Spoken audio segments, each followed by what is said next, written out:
이 영상은 어린이집 자체 모니터링 방법에 대해 부모의 이해를 돕기 위해 제작되었습니다. 안녕하세요. 형석이 아빠 이강식입니다. 안녕하세요. 주연이 엄마 김미진입니다. 주연이 엄마, 혹시 부모 모니터링에 대해서 알고 있어요? 최근에 형석이 어린이집에서는요, 어린이집을 다니는 부모들 중에서 어린이집을 모니터링 할 수 있는 사람을 선정한다고 하는데, 그거 어린이집 부모들은 다 할 수 있는 건가요? 아, 부모 모니터링을 자체적으로 한다고 했던 말이 그 말이었구나. 그거 괜찮은데요? 이제 어린이집 다니는 엄마 아빠들이 함께 어린이집 모니터링을 할 수 있나 보네요. 저도 기회가 되면 한번 해보고 싶은데요. 자체 모니터링은 어린이집에 다니는 영유아의 부모가 직접 참여하는 모니터링으로 어린이집의 건강, 안전, 급식, 위생관리 4개 영역을 총 10개의 지표로 점검하는 방식인데요. 어린이집에서는 먼저 참여를 희망하는 부모를 선정하고 어린이집 운영 상황을 고려해 모니터링 일정을 협의합니다. 이때 영유아의 급식 시간은 실제 관찰이 가능한 시간을 협의해야 하죠. 모니터링 당일에는 건강, 안전, 급식, 위생 4가지 영역에 대해 어린이집에서 어떻게 관리하는지 체크리스트를 기준으로 해당 내용을 확인하고 모니터링이 종료되면 그 결과를 운영위원회, 알림장, 게시판 등을 통해 모든 부모에게 공유합니다. 그렇다면 자체 모니터링을 할 때 부모는 어떤 것들을 살펴보아야 할까요? 자체 모니터링 첫 번째 영역은 건강관리입니다. 형석이 아빠, 형석이 얼마 전에 어린이집에서 다쳤다면서요. 네. 괜찮아요? 많이 놀라셨겠다. 저도 깜짝 놀랐어요. 형석이가 넘어져가지고 이마를 크게 다쳤거든요. 그래서 어린이집에서 연락이 왔는데 다행히 원장님께서 제가 사전에 좀 제출했던 응급처치 동의서의 내용에 따라서 어린이집에 가까운 응급실로 바로 데리고 갔다 오셨더라고요. 정말 다행이었어요. 아이랑 같이 있지 못할 때 아이가 아프거나 다치진 않을까 항상 걱정이었는데 바로 연락을 주신다고 하니 안심이 되네요. 아이들이 아프면 약도 선생님들께서 알아서 먹여주시죠? 아이고 큰일 날 소리. 요즘 어린이집에서는요, 형석이 약 좀 챙겨주세요 이렇게 부탁만 한다고 약을 투약하지 않아요. 안전한 투약을 위해서 투약 의뢰서에 약의 종류, 용량, 시간, 의뢰자 명까지 정확하게 명시돼야지만 약을 투약한다고 하더라고요. 저도 지난주에 깜빡하고 약만 보냈더니요, 선생님이 전화가 와가지고 투약 관련 내용을 문자로 좀 보내주세요 하더라고요. 그래서 문자를 받고 나서야 아이에게 약을 투약했다고 합니다.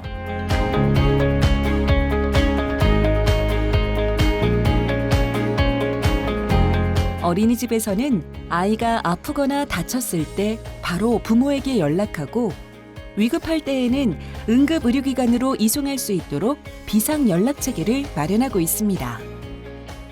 또한 안전한 투약을 위해 부모로부터 투약 의뢰서를 받아 정확하게 투약하고 투약 후에도 부모에게 안내하고 있죠. 부모는 아이가 아플 때 어린이집에서 어떻게 하는지 이야기를 들어보고 응급처치 동의서, 비상연락체계 등이 잘 갖추어져 있는지 함께 확인합니다. 또한 아이에게 투약이 필요할 때는 어떻게 하고 있는지, 투약 의뢰서 없이 부모가 유선으로 투약 요청을 하는 경우에도 어린이집에서 문자나 스마트 알림장 등을 통해 의뢰 내용을 확인한 후에 투약하는지 등을 확인할 수 있습니다. 그나저나 코로나19가 언제쯤 종식이 될까요? 그러니까 아이를 데리고 밖으로 나가기도 뭐하고 집에만 있자니 답답해하고, 특히 아이들 면역력이 약해졌잖아요. 그래서 저는 요즘 고민인 게 어린이집에서 아이들 함께 노는 게 안전한지 굉장히 걱정이더라고요. 아이들이 감염병에 취약하다 보니 어린이집에서도 청결과 안전에 대해서 굉장히 신경을 많이 쓰시더라고요. 제가 얼마 전에 어린이집에 갔을 때에도 마스크나 체온계 등 감염 예방을 위한 필수 물품을 충분하게 비치해 놓으신 걸 보니 안심이 됐어요. 그리고 왜 외부인이 출입해야 할 경우 있잖아요. 그럴 때에도 손 세정제를 사용하고 반드시 이제 마스크를 끼신 다음에 출입하도록 관리를 하신대요. 선생님들께서도 아이들이 올바르게 손을 씻고 있는지 잘 지도해 주시고 개인 위생을 철저하게 잘 관리해 주시는 것 같았어요.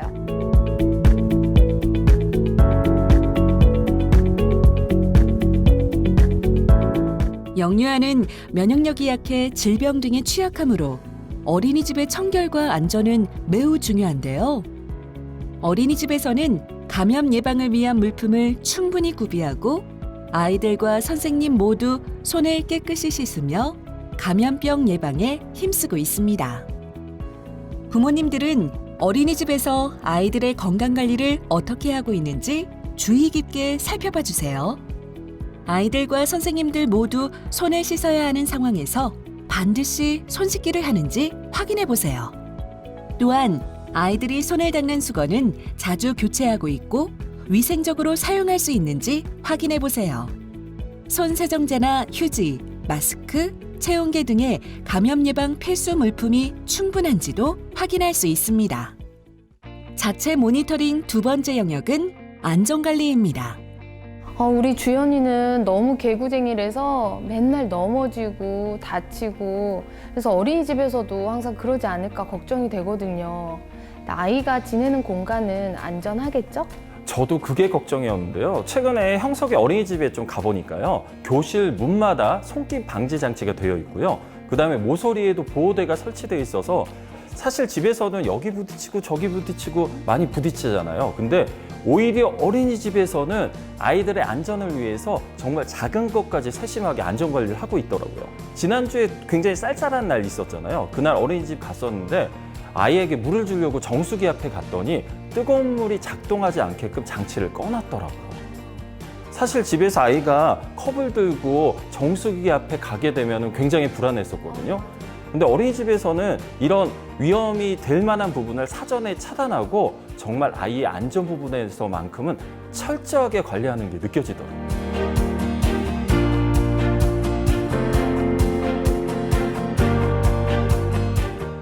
하루 중 많은 시간을 어린이집에서 보내는 영유아에게 무엇보다 중요한 건 안전 또 안전이죠.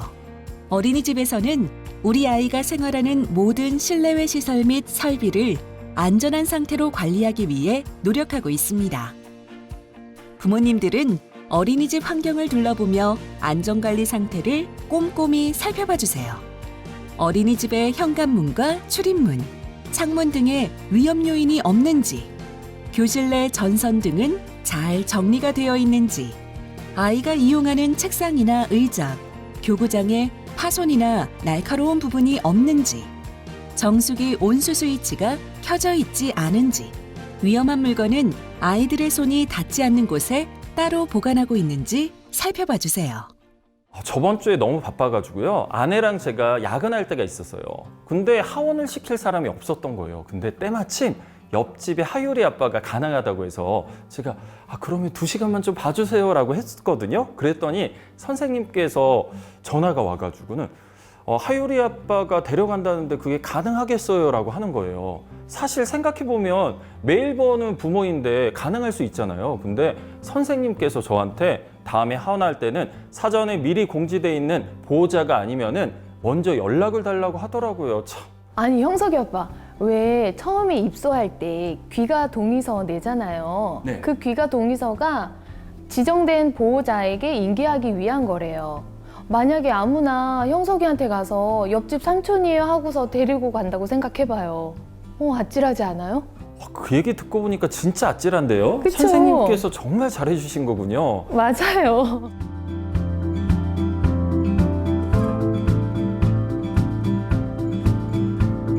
어린이집에서는 영유아의 안전을 위해 입소 당시 제출했던 귀가 동의서에 기록된 보호자에게 영유아를 인계하도록 하고 있으며 만약 부모 외에 다른 성인에게 인계해야 하는 경우에는 반드시 사전에 부모에게 확인하고 있습니다.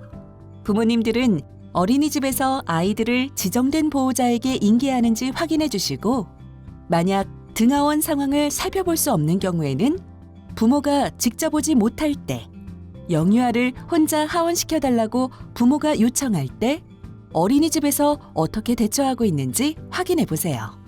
또 사전 연락 없이 보호자가 아닌 다른 사람이 아이를 데리러 오면 어린이집에서는 어떻게 하시는지 이야기 나눠보세요. 사실 제가 요즘 고민이 있어요. 뭔데요?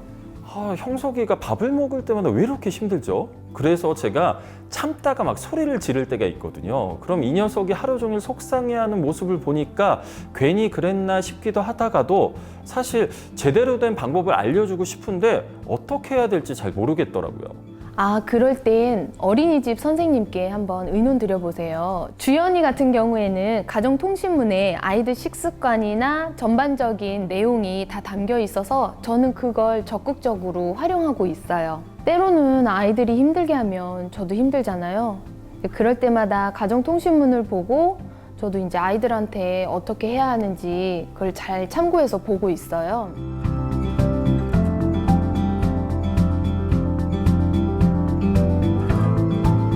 어린이집에서는 부모님들에게 가정에서 자녀를 존중하는 방법과 같은 양육 정보나 아동학대 예방 관련 정보를 가정통신문이나 오리엔테이션 자료 혹은 학부모 간담회 등을 통해 안내하고 있어요. 부모님들은 어린이집에서 제공한 아동 권리 존중에 관련된 양육 정보를 확인해 보세요. 자녀의 문제 행동 지도 방법, 자녀를 존중하는 말과 행동의 예, 아동학대 예방 관련 정보 등을 어떻게 안내하고 있는지 그 방법과 내용을 함께 살펴볼 수 있습니다. 자체 모니터링 세 번째 영역은 급식 관리입니다. 주연 어머님, 주연이는 밥 고루고루 잘 먹고 있죠? 네. 저는 걱정인 게 형석이가 너무 편식을 해서 걱정이에요. 골고루 잘 먹으면 좋을 텐데 뭐 소세지, 햄 이런 것들만 먹고 야채는 도통 먹으려 하지 않더라고요. 어린이집에서 식단을 보내주는데 그대로 먹으면 참 좋을 텐데 잘 먹을지 걱정이에요. 맞아요. 아이들이 커나갈 땐 먹는 것만큼 중요한 게 없잖아요. 저도 어린이집 식단표를 봤는데 영양적인 식단으로 균형 있게 잘 짜여 있더라고요. 모든 부모들이 그러겠지만 우리 아이가 어린이집에서 잘 먹고 다니는지 정말 궁금해요.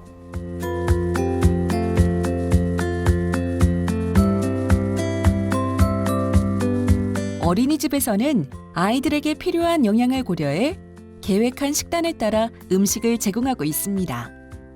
급간식은 아이들의 연령 특성을 고려해 크기와 조리 형태 등을 달리 제공하고 있고 안전한 급식 제공을 위해 위생관리 또한 철저히 관리하고 있습니다.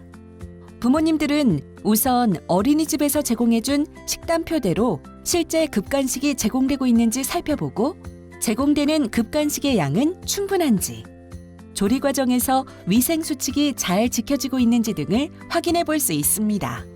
형석이 아빠, 형석이는 음식 알레르기 없어요? 좀 있어요. 네. 아, 그래요? 우리 주연이는 나를 닮았는지 계란 알레르기가 있더라고요. 그래서 오늘 오후에 간식으로 삶은 달걀이 나왔대요. 근데 못 먹고 있을까 봐 걱정돼요. 너무 걱정하지 마세요. 입소 때 기억하시죠? 그때 알레르기 질환에 대해서 체크하잖아요. 근데 선생님들이 그 정보를 모아가지고 철저하게 관리한다고 하더라고요. 제가 학기 초에 우리 형석이는 새우 알레르기가 있어요 라고 했더니 새우가 들어간 급식이나 간식이 나왔을 때 다른 제품으로 대체하거나 아니면 새우를 빼고 준다고 하더라고요. 지난주에요, 간식으로 새우죽이 나왔는데 우리 형석이만 야채죽을 챙겨주더라고요. 사실 음식을 두 가지 하기가 쉽지 않잖아요. 정말 감동이었습니다.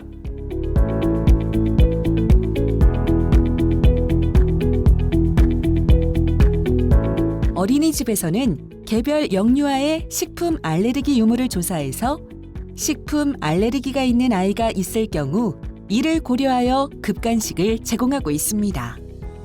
알레르기 유발 식품이 급간식 메뉴에 있는 경우에는 이를 제외하고 대체 식품으로 제공하고 있습니다. 부모님들은 어린이집에서 식품 알레르기가 있는 아이를 조사하여 파악하고 있는지 확인하고 식품 알레르기가 있는 아이에게 어린이집에서는 급간식을 어떻게 제공하고 있는지 확인해 보세요. 필요한 경우 대체 식품이나 제거식 등을 적절하게 제공하고 있는지 확인해 볼 수 있습니다. 자체 모니터링 네 번째 영역은 위생관리입니다. 주연이네 어린이집이 그렇게 시설이 좋다면서요? 사실 형석이 엄마가요, 좀 큰 데로 옮기자고 저한테 그러더라고요. 그런데 지금 있는 어린이집이 크기는 작지만 시설도 깨끗하고 쾌적해서 저는 굉장히 좋거든요. 주연이 어린이집이 큰 편이긴 해요. 그리고 시설도 지은 지 얼마 안 돼서 깨끗한 편이고요. 근데 사실 어떻게 관리하느냐가 더 중요한 것 같아요. 주연이 어린이집은 사실 크긴 큰데 매일 청소하고 소독하고 청결에 힘써야 되는데 어떻게 잘 되고 있는지 그게 참 궁금하기도 해요.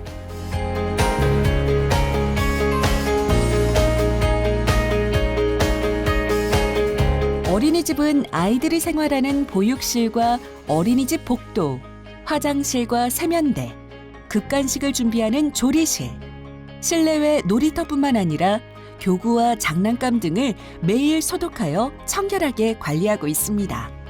부모님들은 어린이집 교실과 복도, 실내외 공간과 비치된 설비, 물건 등이 청결한지 살펴보고 화장실과 세면장의 바닥, 변기, 휴지통 등이 청결한지, 아이들이 사용하는 수건은 자주 교체하고 있는지, 놀잇감과 보관 바구니 등을 매일 수시로 소독하고 있는지 등을 확인해 볼 수 있습니다. 형석이 오빠, 짐이 오늘 왜 이렇게 많아요? 오늘 월요일이잖아요. 제가 그래서 형석이 2부라고 제가 소독 깨끗하게 한 양치컵 들고 왔습니다. 아, 나도 잊고 있었구나. 저도 예전에 개별 이불을 갖다 주고 가지고 오고 그랬거든요. 근데 이제 주연이가 7살 되니까 낮잠을 안 자잖아요. 낯일 같네요. 주연이는 다 커서 좋겠어요. 사실 어린이집에서 뭐 개인용품 가져와라, 소독해서 와라 시키니까 하긴 하는데 사실 좀 귀찮았거든요.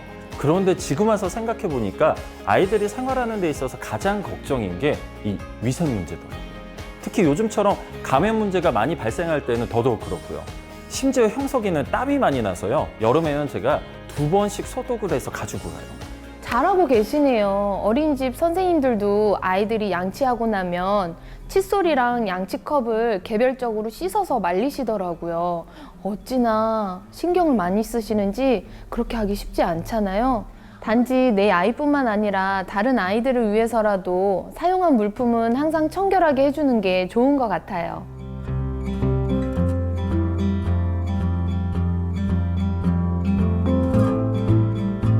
어린이집에서는 영유아가 위생적인 환경에서 일상생활을 할 수 있도록 노력하고 있습니다. 낮잠을 잘 때에는 개별 침구를 사용하도록 하고 칫솔이나 양치컵은 수시로 상태를 확인하며 소독하고 있죠. 보관 장소도 늘 청결하게 관리하고 있습니다. 부모님들은 아이들의 낮잠 이불을 보관하는 장소는 깨끗한지, 잘 정돈되어 있는지 확인해 보시고 아이들이 사용하고 난 후 칫솔과 양치컵은 어떻게 보관하고 있는지, 보관하는 장소는 청결한지도 확인해 보세요. 형석이 아빠, 네. 형석이는 어린이집이 아파트라서 창문 자주 열고 환기시키겠죠? 네, 맞아요. 그 형석이 어린이집에는요, 베란다 창문을 활짝 열고 환기를 자주 시킨다고 하더라고요. 제가 저번에 그 부모 간담회에 갔었거든요. 거기에 하루 일과를 좀 소개해 주는데 아이들 등원하기 전에 환기하고, 오전 놀이 끝나고 환기하고, 점심 먹고 환기하고, 낮잠 시간 자고 나서 환기하고, 수시로 환기를 잘한다고 하더라고요. 주연이 어린이집은 사실 통유리로 되어 있어서 채광은 좋은데 환기가 좀 걱정이에요. 그러니까 작은 창문으로 환기를 시키는데 그게 과연 환기가 될까 싶기도 하고 좀 걱정이에요. 근데 생각해보면 외부로 통하는 환기가 없어도 요즘 공기청정기가 잘 작동하니까 너무 걱정하지 않으셔도 될 것 같고요. 그 다음에 사실 보육실이 습하거나 더운 경우에도 이 어린이집 선생님들이 진짜 예민하게 살펴본다고 하더라고요. 그런 경우에 창문을 활짝 열어서 환기를 한다던가 냉난방기를 켜서 실내 온도를 적절하게 조절한다고 하니까요. 너무 걱정하지 않으셔도 될 것 같아요.